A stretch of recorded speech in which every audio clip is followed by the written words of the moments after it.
اعوذ باللہ من الشیطان الرجیم، بسم اللہ الرحمن الرحیم۔ پارہ نمبر 13۔ وما ابرئ نفسی ان النفس لامارۃ بالسوء الا ما رحم ربی ان ربی غفور رحیم۔ حضرت یوسف علیہ السلام نے کہا، میں کچھ اپنے نفس کی برات نہیں کر رہا ہوں، نفس تو بدی پر اکساتا ہی ہے، الا یہ کہ کسی پر میرے رب کی رحمت ہو، بے شک میرا رب غفور الرحیم ہے۔ نفس کی 3 اقسام ہیں، نفس امارہ، نفس لوامہ، نفس مطمئنہ۔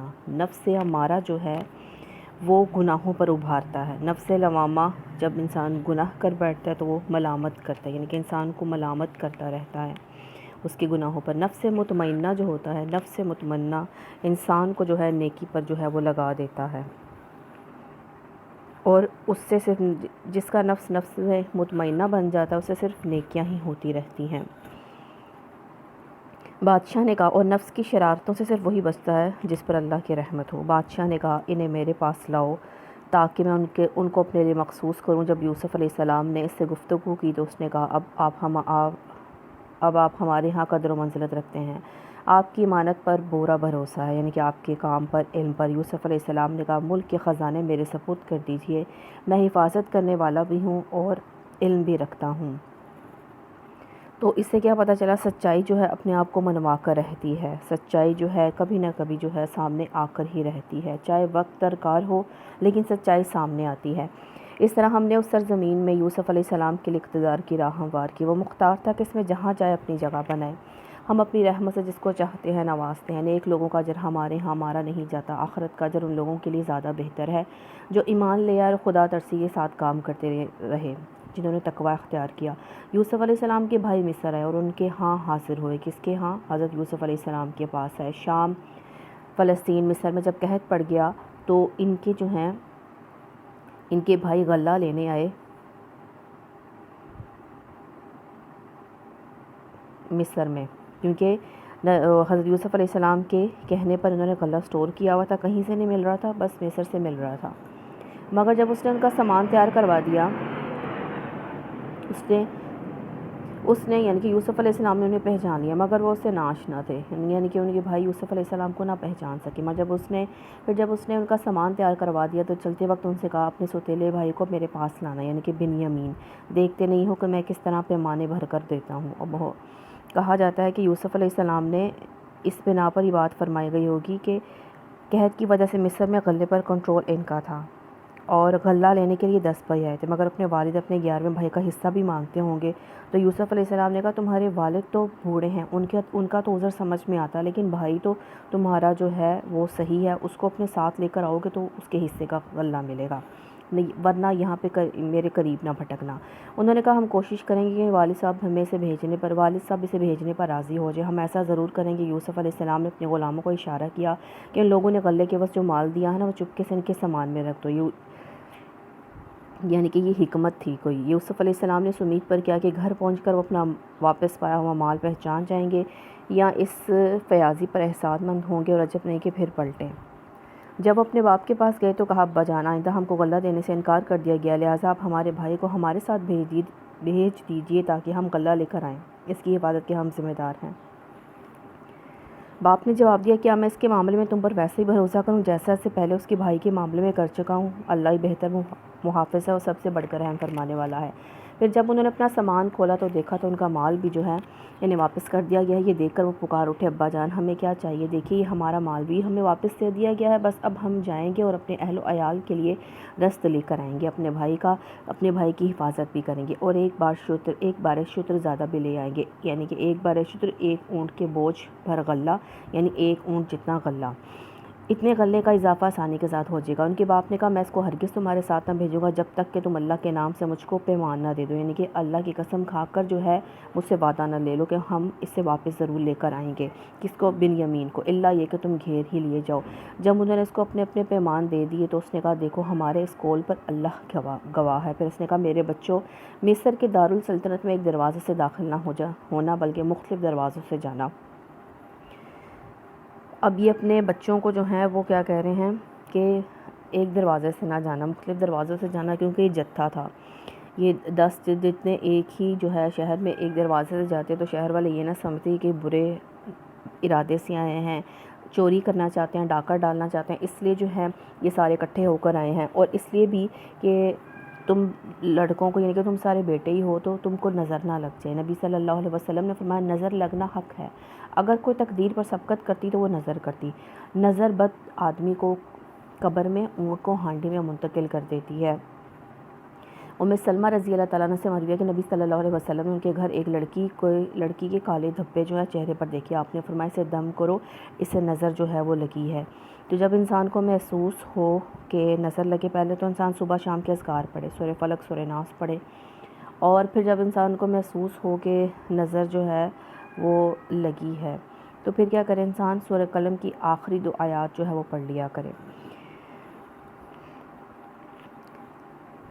مگر میں اللہ کی مشیت سے تم کو نہیں بچا سکتا، حکم اس کے سوا کسی کا بھی نہیں چلتا، اسی پر میں نے بھروسہ کیا، اور جس کو بھی بھروسہ کرنا ہے وہ اسی پر ہی کرے، یعنی کہ اللہ ہی پر بھروسہ کرنا چاہیے۔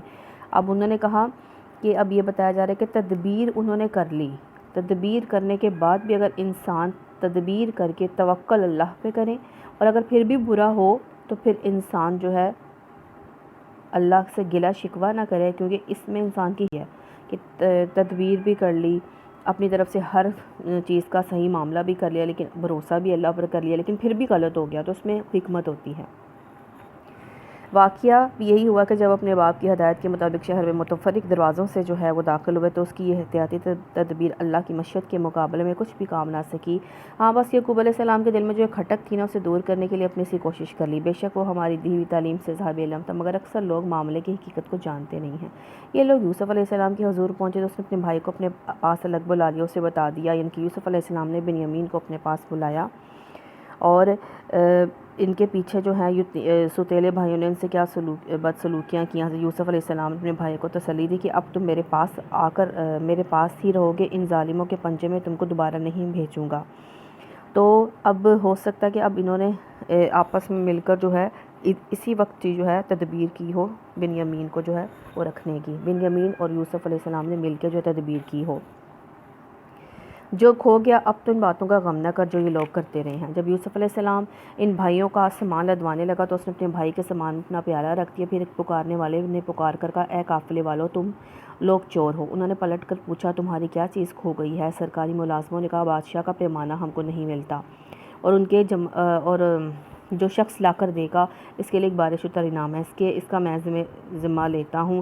ان بھائیوں نے کہا خدا کی قسم تم لوگ خوب جانتے ہو کہ ہم فساد کرنے والے نہیں ہیں، ہم چوریاں کرنے نہیں آئے ہیں۔ انہوں نے کہا اچھا اگر تمہاری بات جھوٹی نکلی تو چور کی کیا سزا ہے؟ انہوں نے کہا کہ اس کی سزا جس کے سامان میں سے چیز نکلے وہ آپ ہی اپنی سزا میں رکھ لیا جائے، یعنی کہ وہ دین ابراہیم پر تھے نا ان کے بھائی، تو یوسف علیہ السلام بھی دین ابراہیم پر تھے، تو انہوں نے کہا کہ دین ابراہیم کے مطابق ہی وہ جو ہے اس بات کا فیصلہ کروانے جاتے تھے۔ تو دین ابراہیمی میں یہ طریقہ تھا کہ جو چوری کرے اس کو جو ہے اس کے چوری کرنے والا اس کے تحویل میں جو ہے وہ دے دیا جائے جس کی چوری کی ہے۔ ہمارے ہاں تو ایسے ظالموں کو سزا دینے کا یہی طریقہ تھا۔ یوسف علیہ السلام نے اپنے بھائی سے پہلے ان کی خرجیوں کی تلاشی لینا شروع کر دی، پھر اپنے بھائی کی خرجی سے گم شدہ چیز برآمد کر لی۔ اس طرح ہم نے یوسف علیہ السلام کی مدد کی ان تدبیر سے۔ اس کا یہ کام نہ تھا کہ بادشاہ کے دین یعنی مصر کی شاہی قانون میں اپنے بھائی کو پکڑ لیتا، الا یہ کہ اللہ ہی ایسا چاہے ہم جس کے درجے چاہتے ہیں بلند کر دیتے ہیں۔ ایک علم رکھنے والا ایسا جو ہر صاحب علم سے بالا تر ہے، کون؟ اللہ سبحانہ تعالیٰ۔ ان بھائیوں نے کہا یہ چوری کرے تو کیا تعجب کی بات بھی نہیں، اس سے پہلے اس کا بھائی یوسف بھی چوری کر چکا ہے۔ اب یوسف علیہ السلام بچپن میں اپنی خالہ کے گھر تھے، ایک جو ہے فقیر مانگنے آیا تو انہوں نے جو ہے اپنی خالہ کی جو ہے وہ مرغی دے دی، تو انہوں نے یہ چوری کا الزام جو ہے اپنے بھائی پر یہ لگایا تھا۔ یوسف علیہ السلام نے ان کی بات سن کر پی گیا، حقیقت ان پر نہ کھولی، بس زیر لب اتنا کہہ کر رہ گیا کہ بڑے ہی برے لوگ ہو، تو میرے منہ در منہ مجھ پر جو الزام تم لگا رہے ہو اس کی حقیقت خدا خوب جانتا۔ انہوں نے کہا اے عزیز اس کا باپ بہت بوڑھا آدمی ہے۔ اب یہ عزیز کون سا تھا؟ حضرت یوسف علیہ السلام اسی منصب پر معمور ہوئے تھے جس پر اس نے پہلے زلیخا کا شوہر معمور تھا، تو یہ مصر میں کسی خاص منصب کا نام نہ تھا بلکہ محض صاحب اقتدار کے معنی میں استعمال ہوتا تھا کہ عزیز اس کا باپ بہت بوڑھا آدمی ہے، اس کی جگہ آپ ہم میں سے کسی کو رکھ لیجئے، ہم آپ کو بڑا ہی نیک نفس پاتے ہیں۔ یوسف علیہ السلام نے کہا ہم پناہ خدا دوسرے کسی شخص کو ہم کیسے رکھ سکتے ہیں، جس کے پاس ہم نے مال پایا ہم تو اسی کو رکھیں گے، نہیں تو ہم ظالم ہوں گے۔ جب وہ یوسف علیہ السلام سے مایوس ہو گئے تو گوشے میں جا کر آپس میں مشورے کرنے لگے، یعنی کہ بھائی جو ہے مشورے کرنے لگے۔ ان میں جو سب سے بڑا تھا نا، جس نے یوسف علیہ السلام کو بچپن میں جو ہے کہا تھا کہ اس کو قتل نہ کرو، اس کو کنویں میں کہیں پھینک دو، قتل نہ کرو، تم جانتے ہو اب اب وہ بڑا بھائی نا چھوٹے بھائیوں سے کہہ رہا تم جانتے نہیں ہو کہ تمہارے والد نے تم سے خدا کے نام پر جو ہے تم سے عہد و پیمان لے چکے ہیں، اس سے پہلے یوسف علیہ السلام کے معاملے میں جو تم کر چکے ہو وہ تم کو معلوم ہے۔ اب میں تو یہاں سے ہرگز نہ جاؤں گا جب تک کہ میرے والد مجھے اجازت نہ دیں، یا پھر اللہ ہی میرے حق میں کوئی فیصلہ فرما دے کہ وہ سب سے بہتر فیصلہ کرنے والا ہے۔ تم جا کر اپنے والد سے کہو کہ ابا جان آپ کے صاحبزادے نے چوری کی ہے، ہم نے اسے چوری کرتے ہوئے نہیں دیکھا، جو کچھ ہمیں معلوم ہوا ہے بس وہی ہم بیان کر رہے ہیں، غیب کی نگہبانی تو ہم نہ کر سکتے تھے۔ اب آپ اس بستی کے لوگوں سے پوچھ لیجئے جہاں ہم تھے، اس قافلے سے دریافت کر لیجئے جس کے ساتھ ہم آئے، ہم اپنے بیان میں بالکل سچے ہیں۔ باپ نے یہ داستان سن کر کہا دراصل تمہارے نفس نے تمہارے لیے ایک اور جو ہے بڑی بات کو جو ہے آسان بنا دی ہے، اچھا اس پر بھی صبر کروں گا اور بخوبی کروں گا کہ کیا بعید کہ اللہ ان سب کو مجھ سے لا ملائے، وہ سب کچھ جانتا ہے اور اس کے سب کام حکمت پر مبنی ہیں۔ پھر وہ ان کی طرف سے منہ پھیر کر بیٹھ گیا اور کہنے لگا ہائے یوسف، وہ دل ہی دل میں غم سے گھٹا جا رہا تھا اور اس کی آنکھیں جو ہیں سفید پڑ گئی۔ حضرت یعقوب علیہ السلام کی جو ہے بینائی چلے گی حضرت یوسف علیہ السلام کی جو ہے غم میں رو رو کر۔ بیٹوں نے کہا خدا را آپ تو بس یوسف ہی کو یاد کیے جاتے ہیں، نوبت یہ آ گئی ہے کہ اس کے غم میں آپ کو گھلا دیں گے یا اپنی جان ہلاک کر ڈالیں گے۔ اس نے کہا میں اپنی پریشانی اور غم کی فریاد اللہ کے سوا کسی سے نہیں کرتا۔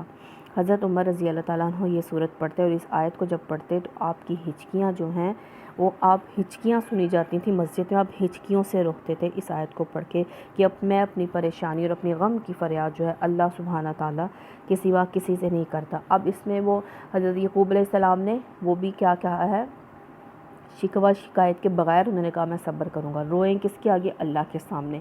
مشکل سے مشکل حالات میں بھی صبر کا دامن نہیں چھوڑنا چاہیے اور اللہ کی رحمت سے مایوس نہیں ہونا چاہیے۔ انہوں نے کہا مایوس نہیں میں ہو رہا، کیونکہ اللہ جو ہے میں صبر کروں گا اور دور نہیں کہ اللہ مجھے تم سب یعنی کہ میرے بچوں کو حضرت یوسف کو بنیامین کو مجھ سے جو ہے وہ لا ملائے۔ جب یہ لوگ مصر جا کر یوسف علیہ السلام کی پیشی میں داخل ہوئے تو انہوں نے عرض کیا کہ اے سردار با اقتدار، ہم اور ہمارے اہل و عیال سخت مصیبت میں مبتلا ہیں، ہم کو کچھ حقیر سی پونجی لے کر آئے ہیں، آپ ہمیں بھرپور غلہ جو ہے وہ عنایت فرمائیں، ہم کو خیرات دیں، اللہ خیرات دینے والوں کو جزا دیتا ہے۔ یہ سن کر یوسف علیہ السلام سے رہا نہ گیا، اس نے کہا تمہیں کچھ معلوم بھی ہے تم نے یوسف علیہ السلام اور اس کے بھائی کے ساتھ کیا کیا تھا جب کہ تم نادان تھے، اور ابھی بھی کہہ رہے ہیں کہ تم نے نادانی میں کیا تھا۔ وہ چونک کر بولے ہائے کیا تم یوسف ہو؟ اس نے کہا ہاں میں یوسف ہوں، یہ میرا بھائی ہے، اللہ نے ہم پر احسان فرمایا۔ حقیقت ہے کہ اگر کوئی تقوی اور صبر سے کام لے تو اللہ کے ہاں ایسے نیک لوگوں کا اجر مارا نہیں جاتا۔ انہوں نے کہا باخدا تم کو اللہ نے ہم پر فضیلت بخشی اور واقعی ہم خطا کار تھے۔ اس نے جواب دیا آج تم پر کوئی گرفت نہیں ہے، اللہ تمہیں معاف کرے۔ نبی صلی اللہ علیہ وسلم نے فرمایا درگزر کرو اللہ عزت جو ہے عطا فرمائے گا۔ اتنا کچھ ہونے کے باوجود بھی وہ کہہ رہے ہیں کہ آج تم پر گرفت نہیں ہے، جبکہ وہ گرفت کر سکتے تھے، وہ بادشاہ تھے اس وقت کے۔ تو انہوں نے کہا اللہ تمہیں معاف کرے، وہ سب سے بڑھ کر رحم فرمانے والا ہے۔ کون؟ اللہ سبحانہ تعالیٰ۔ جاؤ میری یہ قمیص لے جاؤ اور میرے والد کے منہ پر ڈال دو، ان کی بینائی پلٹ آئے گی۔ یہ کیا تھا؟ کرامت کے طور پر ان کے منہ پر کرتا ڈال دو، ان کی بینائی واپس آ جائے گی۔ اپنے سب اہل و عیال کو میرے پاس لاؤ، جب لے آؤ۔ جب یہ قافلہ مصر سے روانہ ہوا تو ان کے باپ نے کنعان میں کہنا شروع کر دیا کہ میں یوسف کی خوشبو محسوس کر رہا ہوں۔ یہ اللہ کی طرف سے تھا کہ تم لوگ کہیں یہ نہ کہنے لگو کہ میں بڑھاپے میں سٹیا گیا ہوں۔ گھر کے لوگ بولے خدا کی قسم آپ ابھی تک اپنے اس پرانے خفت میں پڑے ہوئے ہیں، یعنی کہ آپ کو یوسف علیہ السلام کی محبت میں آپ اتنے ہو گئے ہیں کہ آپ کو اب اس کی نہ خوشبو محسوس ہونے لگ گئی ہے۔ پھر جب خوشخبری لانے والا آیا تو اس نے یوسف علیہ السلام کی قمیص یعقوب علیہ السلام پر ڈال دی تو یکایک ان کی بینائی واپس آ گئی۔ تب اس نے کہا میں تم سے کہتا نہ تھا میں اللہ کی طرف سے وہ کچھ جانتا ہوں جو تم نہیں جانتے۔ سب بول اٹھے ابا جان آپ ہمارے گناہوں کی بخشش کے لیے دعا کریں، واقعی ہم خطا کار تھے۔ اس نے کہا میں اپنے رب سے تمہارے لیے معافی کی درخواست کروں گا، وہ بڑا معاف کرنے والا رحم فرمانے والا ہے۔ پھر جب یہ لوگ یوسف علیہ السلام کے پاس پہنچے اس نے اپنے والدین کو اپنے ساتھ بٹھا لیا، سب کنبے والوں سے کہا چلو اب شہر میں چلو، اللہ نے چاہا تو امن چین سے رہیں گے، یعنی کہ استقبال کے لیے باہر آئے تھے، پھر انہوں نے کہا اب شہر کے اندر چلیں مصر میں۔ اللہ نے چاہا تو ہم امن چین سے رہیں گے۔ شہر میں داخل ہونے کے بعد اس نے اپنے والدین کو اٹھا کر اپنے پاس تخت پر بٹھایا اور سب اس کے آگے بے اختیار سجدے میں جو ہے وہ جھک گئے، کہا نہیں، سب ایک دم سے سجدے میں جھک گئے۔ یوسف علیہ السلام نے کہا ابا جان، یہ تعبیر ہے میرے اس خواب کی جو میں نے پہلے دیکھا تھا، میرے رب نے اسے حقیقت بنا دیا۔ والدین سمیت سب بھائی نے سجدہ کیا۔ اس وقت حضرت حرام کے زمانے میں سجدہ تعظیمی جائز تھا، لیکن اب سجدہ تعظیمی بھی، یعنی کہ کسی کی عزت کے لیے، عظمت کے لیے بھی کسی کے لیے سجدہ تعظیمی بھی جو ہے وہ جائز نہیں ہے۔ اس کا احسان ہے کہ اس نے مجھے قید خانے سے نکالا اور آپ لوگوں کو صحرا سے لا کر مجھ سے ملایا، حالانکہ شیطان میرے اور میرے بھائیوں میں فساد ڈال چکا تھا۔ واقعہ یہ ہے کہ میرا رب غیر محسوس تدبیروں سے اپنی مشیت پوری کرتا ہے۔ اللہ سبحانہ تعالیٰ نے جو کرنا ہوتا ہے وہ تدبیریں محسوس بھی نہیں ہوتی اور اللہ تعالیٰ اپنا کام پورا کر لیتا ہے۔ چاہے دشمن جو بھی برا کرے، تو جب اللہ نے کوئی کام کرنا ہوتا ہے تو غیر محسوس انسان کو پتہ بھی نہیں چلتا اور وہ کام۔ اے میرے رب، تو نے مجھے حکومت بخشی، مجھ کو باتوں کی تہ تک پہنچنا سکھایا، زمینوں اور آسمان کے بنانے والے تو ہی دنیا اور آخرت میں میرا سرپرست ہے۔ میرا خاتمہ اسلام پر انجام کر مجھے صالحین کے ساتھ ملا۔ 30 سال میں کہا جاتا ہے کہ 30 سال میں یہ ہوتا ملا اور 110 تقریباً ان کی عمر تھی۔ اے نبی صلی اللہ علیہ وسلم، یہ قصہ غیب کی خبروں میں سے ہے جو ہم آپ پر وحی کر رہے ہیں، ورنہ اس وقت آپ موجود نہ تھے جب یوسف علیہ السلام کے بھائیوں نے آپس میں اتفاق کر کے سازش کی تھی، مگر خواہ کتنا ہی چاہو ان میں سے اکثر لوگ مان کر دینے والے نہیں۔ آپ جتنا بھی چاہو ان میں سے اکثر سنتے بھی ہیں لیکن عمل نہیں کرتے، حالانکہ آپ اس خدمت پر ان سے کوئی اجرت نہیں مانگتے۔ یہ تو ایک نصیحت ہے جو دنیا والوں کے لیے عام ہے۔ زمین اور آسمانوں میں کتنی ہی نشانیاں جن سے یہ لوگ گزرتے ہیں، ذرا توجہ نہیں کرتے۔ ان میں سے اکثر اللہ کو مانتے ہیں مگر اس طرح کہ اس کے ساتھ دوسروں کو شریک ٹھہراتے ہیں۔ کیا یہ مطمئن ہے کہ خدا کے عذاب کی کوئی بلا انہیں دبوچ نہ لے گی؟ یا بے خبری میں قیامت کی گھڑی اچانک ان پر نہ آ جائے گی؟ تم ان سے صاف کہہ دو کہ میرا راستہ تو یہ ہے، میں اللہ کی طرف بلاتا ہوں۔ صراط مستقیم کی سیدھے راستے کی پہچان کیا ہے؟ انسان میں صبر آتا ہے، احسان آتا ہے، احسان کا معاملہ کرتا ہے وہ، اور تقویٰ جو ہے اپنے دل میں رکھتا ہے۔ میں خود بھی پوری روشنی میں اپنا راستہ دیکھ رہا ہوں، میرے ساتھی بھی، کون صحابہ کرام، اللہ پاک ہے، شرک کرنے والوں سے میرا کوئی واسطہ نہیں۔ اے نبی صلی اللہ علیہ وسلم، آپ سے پہلے ہم نے جو پیغمبر بھیجے تھے وہ سب بھی انسان تھے اور انہی بستیوں کے رہنے والے تھے، اور انہی کی طرف ہم بھی بستی کے رہنے والوں میں سے ہی تھے اور انہی کی طرف ہم وہی بھیجتے رہے ہیں۔ پھر کیا یہ لوگ زمین میں چلے پھرے نہیں ہیں؟ ان کاموں کا انجام انہیں نظر نہیں آیا جو ان سے پہلے گزر چکی ہیں؟ یقیناً آخرت کا گھر ان لوگوں کے لیے زیادہ بہتر ہے جنہوں نے پیغمبروں کی بات مان کر تقویٰ کی روش اختیار کی۔ کیا اب بھی تم لوگ نہ سمجھو گے؟ پہلے پیغمبروں کے ساتھ بھی یہی ہوتا رہا کہ وہ مدتوں نصیحت کرتے رہے، لوگوں نے سن کر جواب نہ دیا، یہاں تک کہ جب پیغمبر لوگوں سے مایوس ہو گئے اور ان لوگوں نے بھی سمجھ لیا کہ ان سے جھوٹ بولا گیا تھا تو یکایک ہماری مدد پیغمبروں کو پہنچ گئی۔ پھر جب ایسا موقع آ جاتا تو ہمارا قاعدہ یہ ہے کہ جس سے ہم چاہتے ہیں بچا لیتے ہیں اور مجرموں پر سے تو ہمارا عذاب ٹالا ہی نہیں جا سکتا۔ اگلے لوگوں کے یعنی کہ پچھلے لوگوں کی قصوں سے عقل ہوش رکھنے والوں کے لیے عبرت ہے۔ کسی کے حال کو دیکھ کر اپنا حال ٹھیک کر لینا، کسی کے برے حال کو دیکھ کر اپنا حال ٹھیک کر لینا، کسی کے تجربے سے فائدہ اٹھانا۔ یہ جو کچھ قرآن میں بیان کیا جا رہا ہے بناوٹی باتیں نہیں ہیں، بلکہ جو کتابیں اس سے پہلے آئی ہیں ان کی تصدیق ہے، ہر چیز کی تفصیل اور ایمان لانے والوں کے لیے ہدایت اور رحمت ہے۔ سورہ رعد بادل کی گرج کو کہتے ہیں۔ اللہ کے نام سے جو بڑا مہربان نہایت رحم فرمانے والا ہے۔ الف لام را، یہ کتاب الہی کی آیات ہے۔ جو کچھ تمہارے رب کی طرف سے تم پر نازل کیا، یعنی کہ نبی صلی اللہ علیہ وسلم پر جو نازل کیا ہے قرآن پاک، وہ عین حق ہے، مگر آپ کی قوم کے اکثر لوگ مان نہیں رہے ہیں۔ وہ اللہ ہے جس نے آسمانوں کو ایسے سہاروں کے بغیر قائم کیا جو تم کو نظر آتے ہوں، پھر وہ اپنے تخت سلطنت پر جلوہ فرما ہوا۔ اس نے آفتاب و ماہتاب کو ایک قانون کا پابند بنایا۔ اس سارے یعنی کہ سورج صبح نکلتا ہے اور چاند رات کو۔ اس سارے نظام کی ہر چیز ایک وقت مقرر تک کے لیے چل رہی ہے اور اللہ اس کے سارے کام کی تدبیر فرما رہا ہے۔ وہ نشانیاں کھول کھول کر بیان کرتا ہے شاید کہ تم اپنے رب کی ملاقات کا یقین کرو۔ وہی ہے جس نے یہ زمین پھیلا رکھی ہے، اس میں پہاڑوں کے کھونٹے گاڑ رکھے ہیں اور دریا بہا دیا، اسی نے ہر طرح کے پھلوں کے جوڑے پیدا کیے ہیں اور وہی دن رات تاریک کرتا ہے۔ ان ساری چیزوں میں بڑی نشانیاں ہیں ان لوگوں کے لیے جو غور و فکر سے کام لیتے ہیں۔ اب اس صورت کو سمجھنے کے لیے نا امیجینیشن کی ضرورت ہے، انسان امیجن کرتا جائے کہ اللہ تعالیٰ نے انسان کے لیے کیا کیا بنایا ہے۔ دیکھو زمین میں الگ الگ خطے پائے جاتے ہیں جو ایک دوسرے سے متصل واقع ہیں۔ انگور کے باغ ہیں، کھیتیاں ہیں، کھجوروں کے درخت ہیں جن میں سے کچھ اکہرے ہیں اور کچھ دوہرے، سب کو ایک ہی پانی سیراب کرتا ہے، پانی ایک ہی ملتا ہے مگر مزے، ذائقے، رنگ مختلف ہیں اور مزے میں ہم کسی کو بہتر کر دیتے ہیں اور کسی کو کمتر. ان سب چیزوں میں بہت سے نشانیاں لوگوں کے لیے جو عقل سے کام لیتے ہیں. اب اگر تمہیں تعجب کرنا ہے تو تعجب کے قابل لوگوں کا یہ قول ہے کہ جب ہم مر کر مٹی ہو جائیں گے تو کیا ہم نئے سرے سے پیدا کیے جائیں گے؟ جب ہم یہ وہ لوگ ہیں جنہوں نے اپنے رب سے کفر کیا. یہ وہ لوگ ہیں جن کی گردنوں میں توق پڑے ہیں اور یہ جہنمی ہیں اور جہنم میں ہمیشہ رہیں گے. یہ لوگ بھلائی سے پہلے برائی کی یہ جلدی مچا رہے ہیں. توق کیا پڑا ہوا ہے؟ جہالت کا، خواہشات نفس کا توق پڑا ہوا ہے. یہ لوگ بھلائی سے پہلے برائی کے لیے جلدی مچا رہے ہیں، حالانکہ یعنی عذاب کا مطالبہ کریں. حالانکہ ان سے پہلے جو لوگ اس روش پر چلے ہیں ان پر خدا کے عذاب کی عبرت تاک مثالیں گزر چکی ہیں. حقیقت یہ ہے کہ آپ کا رب لوگوں کی زیادتیوں کے باوجود ان کے ساتھ چشم پوشی جو ہے، آپ کا رب جو ہے ان لوگوں کی زیادتیوں کے باوجود ان کے ساتھ چشم پوشی سے کام لیتا ہے. اور یہ بھی حقیقت ہے کہ آپ کا رب سخت سزا دینے والا ہے.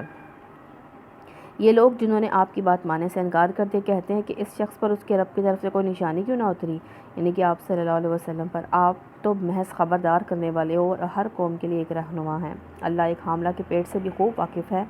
جو کچھ اس میں بنتا ہے وہ بھی جانتا ہے اور جو کچھ اس میں کمی بیشی ہوتی ہیں اس سے بھی وہ باخبر رہتا ہے. یعنی کہ کچھ بچوں کی جو ہے وہ پورا نہیں، ماں کے پیٹ میں پورا بچہ بن نہیں پاتا، پہلے ہی ایبورٹ ہو جاتا ہے، ایبورشن ہو جاتا ہے اس کا. تو اللہ سبحانہ تعالیٰ فرماتے ہیں کچھ اپنے وقت سے پہلے پیدا ہو جاتے ہیں. تو اللہ سبحانہ تعالیٰ فرماتے ہیں جو کمی بیشی ہوتی ہے میں جانتا ہوں. ہر چیز کے لیے اس کے ہاں ایک مقدار مقرر ہے. وہ پوشیدہ ظاہر ہر چیز کا عالم ہے. وہ بزرگ ہے، ہر حال میں بالاتر رہنے والا ہے. تم میں سے کوئی شخص خواہ زور سے بات کرے یا آہستہ، کوئی رات کی تاریکی میں چھپا ہو یا دن کی روشنی میں چل رہا ہو، اس کے لیے سب برابر ہیں. ہر شخص کے آگے اور پیچھے اس کے مقرر کیے ہوئے نگران ہیں جو اللہ کے حکم سے اس کی دیکھ بھال کریں. کیا نگران ہے؟ رات اور دن کے فرشتے، اور ویسے بھی کرامن کاتبین. حقیقت یہ ہے کہ اللہ کسی قوم کے حال کو جو ہے وہ نہیں بدلتا. مجاہد کہتے ہیں کہ ہر انسان پر ایک فرشتہ مقرر ہے جو اس کی نیند میں جاگتے ہوئے اس کی جن، انسانوں، کیڑے مکوڑوں سے حفاظت کرتے ہیں، سوائے اس چیز کے جو اللہ نے لکھ دیا. یعنی کہ جو نقصان اللہ نے لکھ دیا وہ تو پہنچ کر رہے گا، لیکن اللہ سبحانہ تعالیٰ نے جو انسان کی حفاظت کے لیے فرشتہ جو مقرر کیا ہے. اور وہ کہتے ہیں کہ اگر ہم کعب رضی اللہ تعالیٰ عنہ کہتے ہیں کہ اگر اللہ فرشتے جو ہے مقرر نہ کرتا جو ہمارے کھانے پینے پردے کی چیزوں میں دفع نہ کرتے تو یقیناً جن اسے اچک جو ہیں وہ لے جاتے. یعنی کہ انسان کو جن ہی جو ہے شیطان اچک کے لے جاتا اگر اللہ نے جو ہے ایک فرشتہ جو ہے انسان کی حفاظت کے لیے مقرر نہ کیا ہوتا. وہی ہے جو تمہارے سامنے بجلیاں چمکاتا ہے جنہیں دیکھ کر تمہیں اندیشے لاحق ہوتے ہیں کہ عذاب نازل، امیدیں بھی بنتی ہیں، یعنی کہ بارش آئے گی. وہی ہے جو پانی سے لدے ہوئے بادل اٹھاتا ہے. بادل کی گرج جو ہے اس کی حمد کے ساتھ اس کی پاکی بیان کرتی ہیں. جب بادل برستے ہیں تو اللہ کی ہیبت سے جو ہے وہ لرزتے ہیں اور اللہ کی جو ہے اللہ کی حمد و ثنا کی جو ہے وہ تسبیح کرتے ہیں.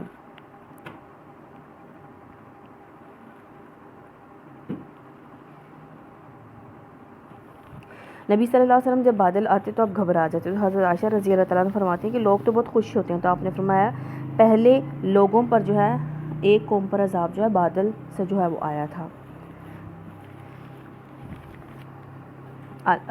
حقیقت یہ کہ اللہ کسی قوم کے حال کو نہیں بدلتا جب تک وہ اپنے اوصاف کو نہیں بدل دیتی. جب اللہ کسی قوم کی شامت لانے کا فیصلہ کر لے تو وہ پھر ٹالے نہیں ٹلتی ہے. نہ اللہ کے مقابلے میں ایسی قوم کا کوئی حامی و مددگار ہو سکتا ہے. وہی ہے جو تمہارے سامنے بجلیاں چمکاتا ہے جنہیں دیکھ کر تمہیں اندیشے لاحق ہوتے ہیں، امیدیں بھی بنتی ہیں کہ بارش آئے گی. جو پانی سے لدے ہوئے بادل اٹھاتا ہے. اندیشے کیا ہوتے ہیں؟ عذاب ناز. بادلوں کی گرج اس کی حمد کے ساتھ اس کی پاکی بیان کرتی ہے. یعنی کہ جب بادل گرجتے ہیں تو اللہ کی حمد بیان کرتے ہیں.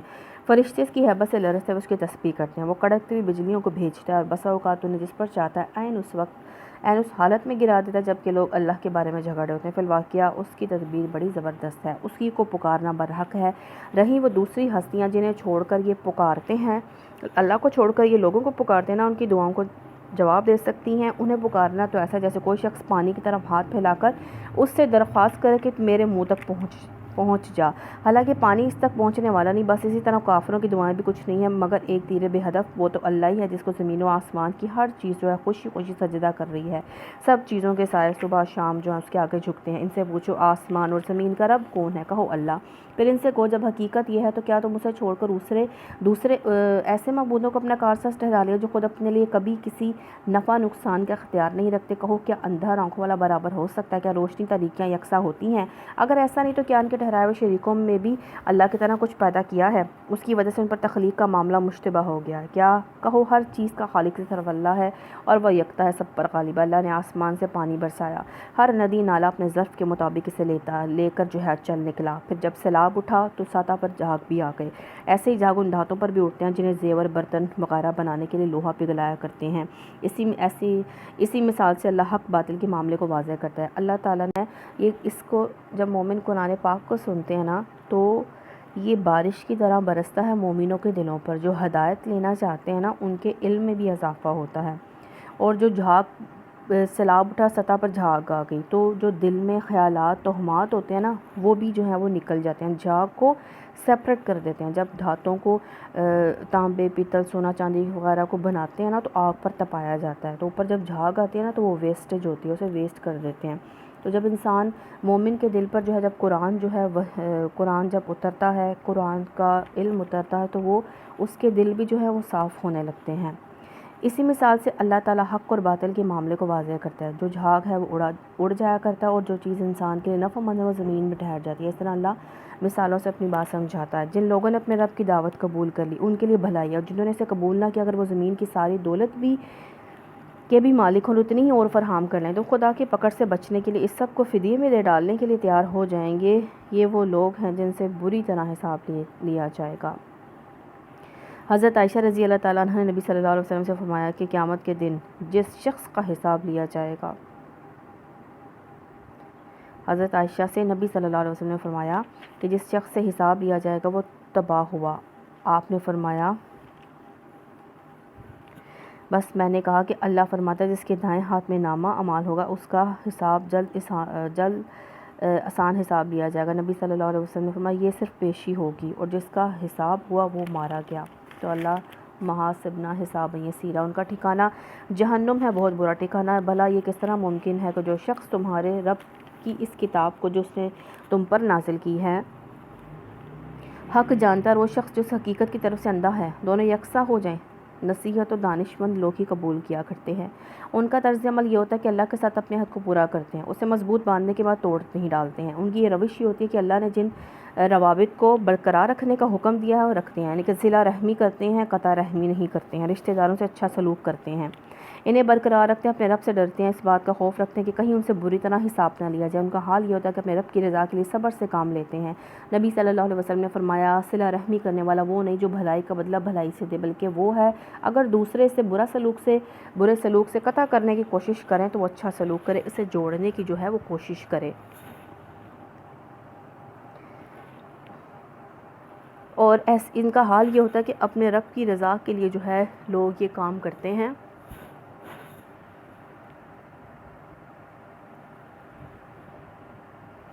اپنی رب کی رضا کے لیے جو ہے وہ کام کرتے ہیں، صبر سے کام لیتے ہیں، نماز قائم کرتے ہیں، ہمارے دیے ہوئے رزق میں سے علانیہ پوشیدہ خرچ کرتے ہیں، برائی کو بھلائی سے دفع کرتے ہیں۔ آخرت کا گھر انہی لوگوں کے لیے ہے، یعنی ایسے باغ جو ان کے ابدی قیام گاہ ہوں گے، وہ خود بھی ان میں داخل ہوں گے، ان کے آباء و اجداد بھی، ان کی بیویاں، ان کی اولاد میں سے جو صالح ہیں وہ بھی ان کے ساتھ وہاں جائیں گے۔ ملائکہ ہر طرف سے ان کے لیے استقبال کے لیے آئیں گے اور ان سے کہیں گے تم پر سلامتی ہو، تم نے دنیا میں جس طرح صبر سے کام لیا اس کی بدولت آج تم اس کے مستحق ہو، بس کیا ہی خوب ہے یہ آخرت کا گھر۔ رہے وہ لوگ جو اللہ کے عہد کو مضبوط باندھ لینے کے بعد توڑ ڈالتے ہیں، جو ان رابطوں کو کاٹتے ہیں، یعنی کہ صلہ رحمی نہیں کرتے ہیں، قطع رحمی کرتے ہیں، جنہیں اللہ نے جوڑنے کا حکم دیا، جو زمین میں فساد کرتے ہیں وہ لعنت کے مستحق ہیں، اور ان کے لیے آخرت میں بہت برا ٹھکانہ ہے۔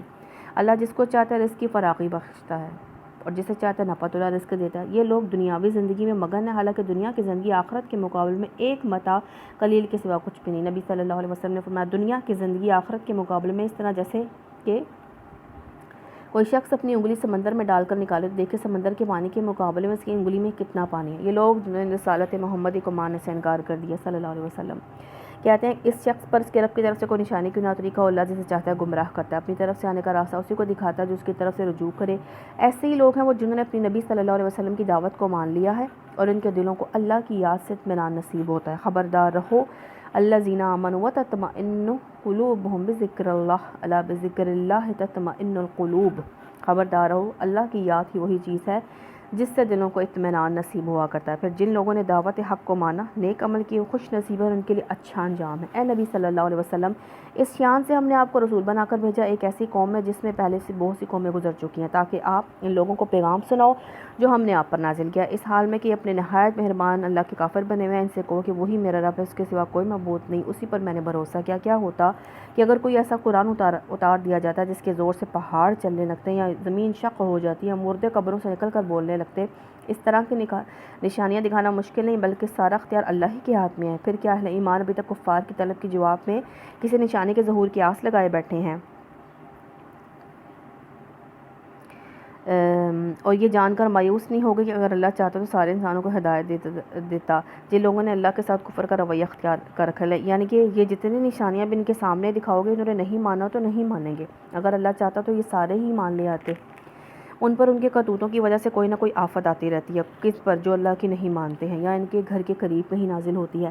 یہ سلسلہ چلتا رہے گا یہاں تک کہ اللہ کا وعدہ آن پورا ہو۔ یقیناً اللہ اپنے وعدے کی خلاف ورزی نہیں کرتا۔ تم سے پہلے بھی بہت سے، یعنی کہ آپ سے پہلے، آپ صلی اللہ علیہ وسلم سے پہلے بھی رسولوں کا مذاق اڑایا جا چکا، مگر میں نے ہمیشہ، یعنی کہ اللہ سبحانہ تعالیٰ فرمانا ہے کہ اب نبی صلی اللہ علیہ وسلم کو تسلی ہے، میں نے منکرین کو ڈھیل دی اور آخرکار ان کو پکڑ لیا۔ پھر دیکھ لو میری سزا کیسے سخت تھی۔ پھر کیا وہ جو ایک متنفس کی کمائی پر نظر رکھتا ہے، اس کے مقابلے میں جسارتیں کی جا رہی ہیں کہ لوگوں نے اس کے کچھ شریک ٹھہرا رکھے ہیں، اللہ کے شریک ٹھہرا رکھے ہیں۔ اے نبی صلی اللہ علیہ وسلم، ان سے کو اگر واقعی وہ خدا کے اپنے بنائے ہوئے شریک ہیں تو ذرا ان کے نام لو، وہ کون ہیں؟ کیا تم اللہ کو ایک نئی بات کی خبر دے رہے ہو جسے وہ اپنی زمین میں نہیں جانتا ہے؟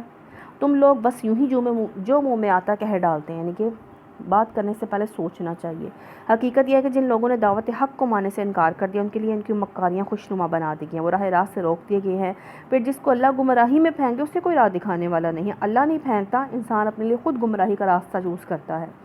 ایسے لوگوں کے لیے دنیا کی زندگی ہی عذاب ہے اور آخرت کا عذاب اس سے بھی زیادہ سخت ہے۔ کوئی ایسا نہیں ہے جو انہیں خدا سے بچانے والا ہو۔ خدا ترس انسانوں کے لیے، یعنی کہ جنہوں نے تقوی اختیار کیا، جس جنت کا وعدہ کیا گیا، اس کی شان یہ کہ اس کے نیچے نہریں بہہ رہی ہیں، اس کا پھل دائمی ہے، اس کا سایہ لازوال ہے۔ یہ انجام ہے متقی لوگوں کا۔ منکرین حق کا انجام یہ ہے کہ ان کے لیے دوزخ کی آگ ہے۔ تو اللہم اجرنا من النار۔ اے نبی صلی اللہ علیہ وسلم، جن لوگوں کو ہم نے پہلے کتاب دی تھی، وہ اس کتاب سے جو ہم نے آپ پر نازل کیا خوش ہیں۔ مختلف گروہوں میں کچھ لوگ ایسے بھی ہیں جو اس کی بعض باتوں کو نہیں مانتے۔ آپ صاف کہتے ہو، مجھے تو صرف اللہ کی بندگی کا حکم دیا گیا، اس سے منع کیا گیا کہ کسی کو اس کے ساتھ شریک ٹھہراؤ، لہٰذا میں اسی کی طرف دعوت دیتا ہوں اور اسی کی طرف میرا رجوع ہے۔ اسی ہدایت کے ساتھ ہم نے یہ فرمان عربی آپ پر نازل کیا۔ اب اگر آپ نے اس علم کے باوجود جو آپ کے پاس آ چکا لوگوں کی خواہشات کی پیروی کی، تو اللہ کے مقابلے میں کوئی نہ حامی مددگار ہے، نہ کوئی اس کی پکڑ سے آپ کو بچا سکتا ہے۔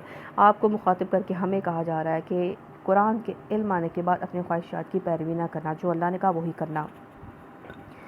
آپ سے پہلے بھی ہم بہت سے رسول بھیج چکے ہیں، ان کو ہم نے بیوی بچوں والا ہی بنایا تھا۔ کسی رسول کی طاقت نہ تھی کہ اللہ کی اذن کے بغیر کوئی نشانی خود دکھا رہا تھا۔ ہر دور کے لیے کتاب ہے، اللہ جو کچھ چاہتا ہے مٹا دیتا ہے اور جس چیز کو چاہتا ہے قائم رکھتا ہے۔ الکتاب اسی کے پاس ہے۔ الکتاب کے معنی یعنی اصل کتاب، یعنی وہ منبع و سرچشمہ جس سے تمام کتب آسمانی جو ہیں وہ نکلی ہیں، جسے لوح محفوظ بھی کہا جاتا ہے۔ اے نبی صلی اللہ علیہ وسلم، جس برے انجام کی دھمکی ہم لوگوں کو دے رہے ہیں، اس کا کوئی حصہ خواہ ہم آپ کو جیتے جی دکھائیں یا اس کے ظہور میں آنے سے پہلے ہم آپ کو اٹھا لیں، بہرحال آپ کا کام سے پیغام پہنچا دینا ہے، حساب لینا ہمارا کام ہے۔ کیا یہ لوگ دیکھتے نہیں کہ ہم اس سرزمین پر چلے جا رہے ہیں، اس کا دائرہ ہر طرف سے تنگ کرتے چلے جا رہے ہیں؟ یعنی کیا آپ کے مخالفین کو نظر نہیں آ رہا کہ اسلام کا اثر سرزمین عرب کے گوشے گوشے میں پھیلتا جا رہا ہے اور چاروں طرف سے ان لوگوں پر حلقہ تنگ ہوتا چلا جا رہا ہے؟ یہ ان کی شامت کے آثار نہیں تو کیا ہیں؟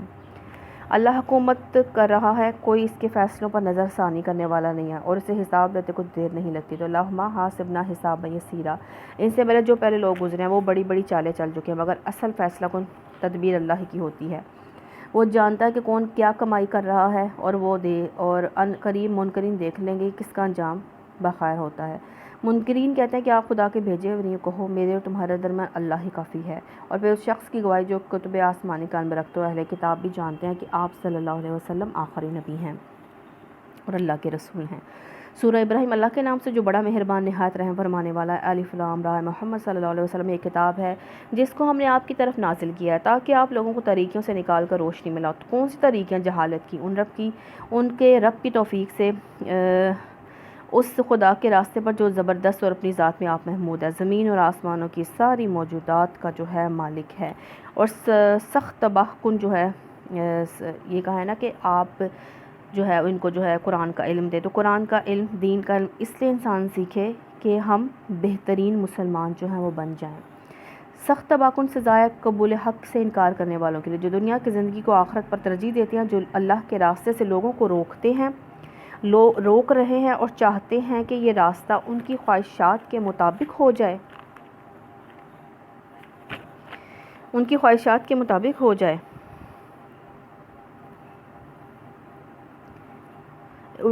راستہ ان کی خواہشات کے مطابق ٹیڑھا ہو جائے، لوگ گمراہی میں بہت دور نکل گئے۔ ہم نے اپنا پیغام دینے کے لیے جب کبھی کوئی رسول بھیجا، اس نے اپنی ہی قوم کی زبان میں پیغام دیا تاکہ وہ انہیں اچھی طرح جو ہے کھول کر بات سمجھائیں۔ پھر اللہ جسے چاہتا ہے بھٹکا دیتا ہے اور جسے چاہتا ہے ہدایت دیتا ہے، بالادست اور حکیم ہے۔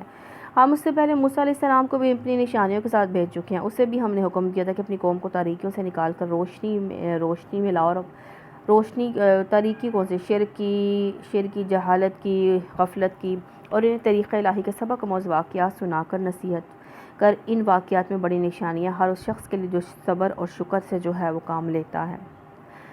نبی صلی اللہ علیہ وسلم نے فرمایا، اللہ اس بندے سے خوش ہوتا ہے جو بندہ کھاتا ہے تو شکر کرتا ہے، پیتا ہے تو شکر کرتا ہے، اور شکر کرنا اللہ تعالیٰ کی طرف سے نعمتوں میں اضافے کا باعث بنتا ہے۔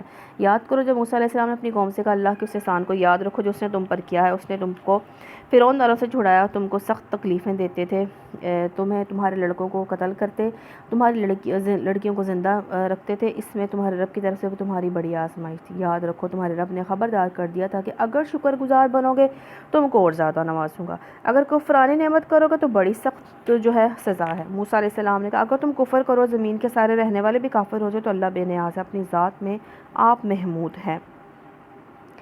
جو اللہ کی بات مان لے گا اپنا ہی بھلا کرے گا، اللہ کی شان میں کوئی فرق نہیں پڑنے والا، وہ شان عظیم ہے اور عظیم ہی رہے گی۔ کیا تمہیں ان قوموں کے حالات نہیں پہنچے ہیں؟ اب اہل مکہ سے جو وہ مخاطب ہیں، خطاب ہے۔ قوم نوح، قوم عاد، قوم سمود، ان کے بعد آنے والے بہت سی قومیں جن کا شمار اللہ ہی کو معلوم ہے کہ رسول جب ان کے پاس صاف باتیں، کھلی نشانیاں لیے آئے تو انہوں نے اپنے منہ میں ہاتھ دبا لیے اور کہا، جس پیغام کے ساتھ تم بھیجے گئے ہو ہم اس کو نہیں مانتے، اور جس چیز کی تم دعوت دیتے ہو اس کی طرف سے ہم سخت جو ہیں شک، بے چین کرنے والے شک میں ہیں۔ ان کے رسولوں نے کیا اللہ کے بارے میں شک ہے جو آسمان و زمین کا خالق ہے؟ وہ تمہیں بلا رہا ہے تاکہ تمہارے قصور معاف کرے، تم کو ایک مدت مقرر تک مہلت ہے۔ انہوں نے جواب دیا، تم کچھ نہیں ہو مگر ویسے انسان جیسے ہم ہیں، تم ہمیں ہستیوں کی بندگی کرنے سے روکنا چاہتے ہو جن کی بندگی باپ دادا سے ہوتی چلی آ رہی۔ اچھا تو لاؤ کوئی سری سند لے کر آؤ۔ ان کے رسولوں نے ان سے کہا، واقعی ہم کچھ نہیں ہیں مگر تم ہی جیسے انسان، لیکن اللہ اپنے بندوں میں جس کو چاہتا ہے نوازتا ہے، اور یہ ہمارے اختیار میں نہیں ہے کہ تمہیں کوئی سند لائیں، یعنی کہ معجزہ دکھانے، فرمائشی معجزے نہیں ہوتے۔ اللہ جسے چاہتا ہے معجزہ جو ہے اپنی مرضی سے جو ہے وہ دکھاتا ہے جس قوم کو چاہتا ہے۔ سند تو اللہ ہی کے ذن سے آ سکتی ہے، اللہ ہی پر اہل ایمان کو بھروسہ کرنا چاہیے۔ ہم کیوں نہ اللہ پر بھروسہ کریں جبکہ ہماری زندگی کی راہوں میں اس نے ہماری رہنمائی کی ہے۔ جو اذیتیں تم لوگ ہمیں دے رہے ہو ان پر ہم صبر کریں گے۔ بھروسہ کرنے والوں کا بھروسہ اللہ ہی پر جو ہے وہ ہونا چاہیے۔ آخرکار منکرین نے اپنے رسولوں سے کہہ دیا، یا تو تم ہمیں ہماری ملت میں واپس آنا ہوگا ورنہ ہم تمہیں اپنے ملک سے نکال دیں گے۔ تو منصب نبوت پر سرفراز ہونے سے پہلے تمام انبیاء اپنی گمراہ قوموں کی ملت میں شامل ہوا کرتے تھے، بلکہ اس کے معنی نبوت سے پہلے چونکہ وہ ایک طرح کی خاموش زندگی بسر کرتے تھے، کسی دین کی تبلیغ، کسی رائج الوقت دین کی تردید نہیں کرتے تھے، اس لیے ان کی قوم یہ سمجھتی تھی کہ وہ ہماری ملت میں ہے۔ نبوت کا کام شروع کرنے کے بعد یہ الزام لگایا جاتا تھا کہ وہ ملت آبائی سے نکل گئے، حالانکہ وہ نبوت سے پہلے بھی مشرکین کی ملت میں شامل نہ ہوئے تھے، اور اسے خروج کا الزام بھی ان پر جو ہے نہ ہوئے تھے، اور اس سے خروج کا الزام ان پر لگ سکتا۔ جب ہمیں شامل ہی نہیں ہوئے تو خروج کا الزام کیسے لگے گا؟ تب ان کے رب نے ان پر وحی بھیجی، ہم ان ظالموں کو ہلاک کر دیں گے اور ان کے بعد تمہیں زمین پر آباد کریں گے۔ یہ نام ہے اس کا جو میرے حضور جواب دہی کا خوف رکھتا، یہ میری وعید سے میری وعید سے ڈرتا۔ انہوں نے فیصلہ چاہا، یوں ان کا فیصلہ ہوا، ہر جب بار دشمن حق نے منہ کی کھائی، پھر اس کے بعد اس کے لیے جہنم میں وہاں سے کچ لہو کا سا پانی دیا جائے گا۔ استغفر اللہ، اللہم اجرنا من النار۔ اپنے ہی جو ہے کھال جلے گی تو اس میں پیپ پڑ جائے گی، تو جو پانی نکلے گا نا وہ استغفر اللہ، جسے وہ زبردستی خلق سے اتارنے کی کوشش کرے گا مشکل ہی سے اتر سکے گا۔ موت ہر طرف سے اس پر چھائی رہے گی مگر وہ مرنے نہ پائے گا، اور آگے ایک سخت عذاب اس کی جان کو لاگو رہے گا۔ کافر کی موت کا ذکر ہے۔ جن لوگوں نے اپنے رب سے کفر کیا ان کے اعمال کی مثال اس راکھ کی سیاہ جیسے ایک طوفانی دن کی آندھی نے اڑا دیا۔ نبی صلی اللہ علیہ وسلم نے فرمایا مومن کا اجر دنیا میں آخرت میں بھی، کافر کو جو ہے صرف دنیا ملے گی، آخرت نہیں ملے گی، اور اپنے کیے کا کچھ بھی پھل نہ پا سکیں گے آخرت میں۔ یہی کیا وہ چاہتے، وہ اللہ نے آسمان اور زمین کی تخلیق کو حق پر قائم کیا، وہ چاہے تو تم لوگوں کو لے جائے، ایک نئی خلقت تمہارے جگہ لے آئے، ایسا کرنا اللہ کے لیے مشکل نہیں ہے۔ اور یہ لوگ جب اکٹھے اللہ کے سامنے بے نقاب ہوں گے تو اس وقت ان میں سے جو دنیا میں کمزور تھے نا، وہ ان لوگوں سے جو بڑے بنے ہوئے تھے کہیں گے دنیا میں ہم تمہارے تابع تھے، اب کیا تم اللہ کے عذاب سے ہم کو بچانے کے لیے کچھ کر سکتے ہو؟ وہ جواب دیں گے اگر اللہ نے ہمیں نجات کی کوئی راہ دکھائی ہوتی تو ہم ضرور تمہیں دکھا دیتے، اب تو برابر ہیں، وہاں ہم آہوزاری کریں، روئے پیٹیں یا صبر کریں، بہرحال ہمارے بچنے کی کوئی صورت نہیں۔ اور جب فیصلہ چکا دیا جائے گا، شیطان کہے گا حقیقت یہ ہے کہ اللہ نے جو وعدے تم سے کیے تھے وہ وعدے سچے تھے، میں نے جتنے وعدے کیے تھے ان میں سے کوئی پورا نہ کیا، میرا تم پر کوئی زور نہ تھا، میں نے اس کے سوا کچھ نہیں کیا، اپنے راستے کی طرف تم کو دعوت دی اور تم نے میری دعوت پر لبیک کہا، اب مجھے ملامت نہ کرو، اپنے آپ ہی کو ملامت کرو، یہاں نہ میں تمہاری فریاد رسی کر سکتا ہوں نہ تم میری، اس سے پہلے جو تم نے مجھے خدائی میں شریک بنا رکھا تھا میں اس سے بری و ذمہ ہوں، ایسے ظالموں کے لیے تو دردناک سزا یقینی ہے۔ بخلاف اس کے جو لوگ دنیا میں ایمان لائے، جنہوں نے نیک عمل کیے، وہ ایسے باغوں میں ہوں گے، ایسے باغوں میں داخل کیے جائیں گے جن کے نیچے نہریں بہتی ہوں گی، وہاں وہ اپنے رب کے اذن سے ہمیشہ رہیں گے، وہاں ان کا استقبال سلامتی مبارکباد سے ہوگا۔ کیا تم دیکھتے نہیں ہو کہ اللہ کلمہ طیبہ کو کس چیز سے مثال دی ہے؟ کھجور کے درخت سے۔ اس کی مثال ایسی ہے جیسے ایک اونچی ذات کا درخت جس کی جڑ زمین میں گہری جمی ہے اور شاخیں آسمان تک پہنچی ہوئی ہیں، ہر آن وہ اپنے رب کے حکم سے اپنے پھل دے رہا ہے۔ یہ مثالیں اللہ اس لیے یعنی کہ مومن کی مثال جو ہے کیسے دی ہے؟ کھجور کے درخت سے۔ مثالیں اللہ اس لیے دیتا ہے کہ لوگ ان سے سبق لیں۔ کلمہ خبیثہ، کافر کیسا ہے کی مثال ایک بد ذات درخت کی سی ہے جو زمین کی سطح سے اکھاڑ پھینکا جاتا ہے، اس کے لیے کوئی استحکام نہیں۔ ایمان لانے والوں کو اللہ ایک قول ثابت کی بنیاد پر دنیا آخرت دونوں میں ثابت قدمی عطا کرتا ہے، ظالموں کو اللہ بھٹکا دیتا ہے، اللہ کو اختیار ہے جو چاہے کرے۔ تم نے دیکھا ان لوگوں کو جنہوں نے اللہ کی نعمت پائی اسے کفران نعمت سے بدل ڈالا، رسالت محمد صلی اللہ علیہ وسلم کو ماننے سے انکار کر دیا، اور اپنے ساتھ اپنی قوم کو بھی ہلاکت کے گھر میں جھونکتے یعنی جہنم، جس میں وہ جھلسیں گے، بدترین جائے قرار ہے۔ اللہ کے کچھ ہم ساتھ تجویز کر لیتا کہ انہیں اللہ کے راستے سے بھٹکا دیں، ان سے کو اچھا مزے کر لو، آخرکار تمہیں پلٹ کر جانا دوزخ میں ہے، تو اللہم اجرنا من النار۔ اے نبی صلی اللہ علیہ وسلم، میرے بندے جو ایمان لائے ہیں ان سے کہہ دو نماز قائم کریں، زکوٰۃ دیں، کھلے چھپے اللہ کی راہ میں خرچ کریں، قبل کہ وہ دن ہے جس میں نہ خرید و فروخت ہو سکے گی، نہ دوست نوازی کام آئے گی۔ جو اتنا صدقہ دے گا کہ دائیں ہاتھ کو دیا اور بائیں ہاتھ کو بھی نہ پتہ چلا، تو نبی صلی اللہ علیہ وسلم نے فرمایا کہ وہ اللہ کے عرش کے سائے کے نیچے اسے جگہ ملے گی قیامت والے دن جب کوئی سایہ نہ ہوگا۔ اللہ وہی ہے جس نے زمین و آسمان کو پیدا کیا، آسمان سے پانی برسایا، پھر اس کے ذریعے سے تمہاری رزق رسانی کے لیے طرح طرح کے پھل پیدا کیے، جس نے کشتی کو تمہارے لیے مسخر کیا، سمندر میں اس کے حکم سے چلے دریاؤں کو تمہارے لیے مسخر کیا، دیکھو کیا کیا مسخر کیا۔ ہر چیز تو کائنات کی اللہ نے انسان کے لیے بنائی ہے، اور انسان سے صرف یہ چاہ کہ وہ اللہ کی بندگی کرے۔ جس نے سورج اور چاند کو تمہارے لیے مسخر کیا، لگاتار چلے جا رہے ہیں، رات اور دن کو تمہارے لیے مسخر کیا، جس نے وہ سب کچھ تمہیں دیا جو تم نے مانگا۔ اگر تم اللہ کی نعمتوں کا شمار کرنا چاہو تو نہیں کر سکتے۔ حقیقت یہ کہ انسان بڑا ہی بے انصاف اور ناشکرا ہے۔ یاد کرو وقت جب ابراہیم علیہ السلام نے دعا کی تھی، پروردگار اس شہر کو، کس کو؟ مکہ کو، امن کا شہر بنا، مجھے میری اولاد کو بت پرستی سے بچا۔ پروردگار ان بتوں نے بہتوں کو گمراہی میں ڈال دیا، ممکن ہے کہ میری اولاد کو بھی جو ہے گمراہ کر دیں، ان میں سے جو میرے طریقے پر چلے وہ میرا ہے، جو میرے خلاف طریقہ اختیار کرے تو یقیناً تو درگزر کرنے والا مہربان ہے۔ پروردگار، میں ایک بے آب و گیا آدمی اپنی اولاد کے ایک حصے کو تیرے محترم گھر کے پاس لا بسایا ہے، کس کو؟ حضرت اسماعیل علیہ السلام کو۔ پروردگار، یہ میں نے اس لیے کیا کہ لوگ یہاں نماز قائم کریں، لہٰذا تو لوگوں کے دلوں کو ان کا مشتاق بنا، یعنی کہ لوگوں کو اپنے گھر کا جو ہے ان کے دلوں میں اپنے گھر کی چاہت جو ہے وہ ڈال دے، اور ان کو کھانے کو پھل دے، شاید کہ شکر گزار بنے۔ پروردگار تو جانتا جو کچھ ہم چھپاتے ہیں، جو ظاہر کرتے ہیں، واقعی اللہ سے کچھ بھی چھپا ہوا نہیں ہے، نہ زمین میں نہ آسمانوں میں۔ شکر ہے اس خدا کا جس نے مجھے اس بڑھاپے میں اسماعیل اور اسحاق علیہ السلام جیسے بیٹے دی۔ حقیقت یہ کہ میرا رب ضرور دعا سنتا ہے۔ اے پروردگار مجھے نماز قائم کرنے والا بنا، یعنی رب اجعلنی مقیم الصلاۃ من ذریتی ربنا وتقبل دعا ربنا اغفر لی ولوالدی وللمؤمنین یوم یقوم الحساب۔ پروردگار میری دعا قبول فرما۔ پروردگار مجھے، میرے والدین کو، سب ہدایت لانے والوں کو اس سے معاف کر دیجیے جب کہ حساب قائم ہوگا۔ اللہم حاسبنا حسابا یسیرا۔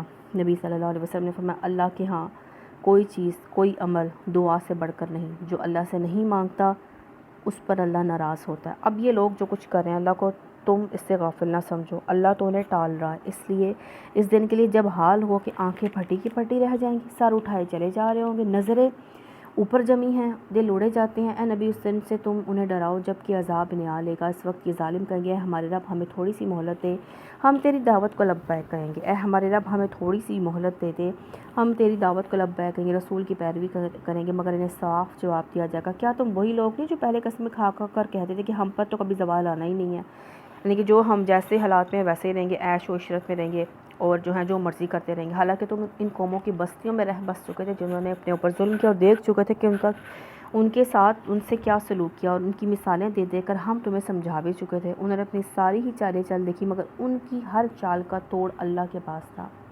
اگرچہ ان کی چالیں اس غضب کی تھیں کہ پہاڑ ان سے ٹل جائیں، یعنی کہ ایسی سازشیں کرتے تھے، لیکن اللہ کے سامنے ان کی سازشیں کامیاب نہیں ہوئیں۔ بس نبی صلی اللہ علیہ وسلم ہرگز یہ گمان نہ کرو کہ اللہ کبھی اپنے رسولوں سے کیے وعدوں کے خلاف کرے گا۔ اللہ زبردست ہے، انتقام لینے والا، اور ڈراؤ انہیں اس دن سے جب کہ زمین و آسمان بدل کر کچھ سے کچھ کر دیے جائیں گے، سب کے سب اللہ واحد قہار کے سامنے بے نقاب ہو جائیں گے۔ اس روز تو مجرموں کو دیکھو کہ زنجیروں میں ہاتھ پاؤں جکڑے ہوئے ہوں گے، تارکول کے لباس پہنے ہوئے ہوں گے، آگ کے شعلے ان کے چہروں پر چھا رہے ہوں گے۔ استغفر اللہ، یہ اس لیے ہوگا کہ اللہ ہر متنفس کو اس کے کیے کا بدلہ دے۔ اللہ کو حساب لیتے کچھ دیر نہیں لگتی۔ اللہم حاسبنا حسابا یسیرا۔ یہ ایک پیغام ہے سب انسانوں کے لیے، اور یہ بھیجا گیا ہے اس لیے کہ ان کو اس کے ذریعے سے خبردار کیا جائے۔ کس کے ذریعے سے؟ قرآن پاک کے ذریعے سے۔ جان لیں حقیقت میں خدا بس ایک ہی ہے، اور جو عقل رکھتے ہیں وہ ہوش میں آ جائیں۔ سورہ ہجر۔ اللہ کے نام سے جو بڑا مہربان نہایت رحم فرمانے والا۔ الف لام را، یہ آیات ہیں کتاب الہی اور قرآن مبین کی، روشن قرآن کی۔ آج الحمدللہ پارہ نمبر 13 ختم ہوا، اور اس میں سے ہم نے کیا ذہن نشین کیا کہ نفس 3 قسم کی ہیں، نفس امارہ، نفس لوامہ، نفس مطمئنہ۔ تو اللہ تعالیٰ ہمیں نفس مطمئنہ جو ہے وہ عطا فرماتے۔ نظر رکھنا برحق ہے، تو معوذتین پڑھیں، اگر محسوس ہو لگ گئی ہے تو پھر کیا کریں؟ سورہ قلم کی آخری 2 آیات پڑھیں، درگزر کریں، اللہ عزت عطا فرمائے گا۔ صراط مستقیم کی پہچان صبر، احسان، تقویٰ۔ ہر شخص کی آگے پیچھے مقرر فرشتے ہیں اللہ تعالیٰ کے۔ لوگ دنیاوی زندگی میں مگن ہیں، حالانکہ دنیا کی زندگی آخرت کے مقابلے میں ایک متاع قلیل کے سوا کچھ نہیں۔ دلوں کو اللہ کی یاد سے اطمینان حاصل ہوتا ہے۔ دین کا علم اس لیے سیکھا جائے کہ ہم بہترین مسلمان جو ہم بن جائیں۔ کوئی بھی عمل کریں تو سوچیں کہ نیک ہے یا بد۔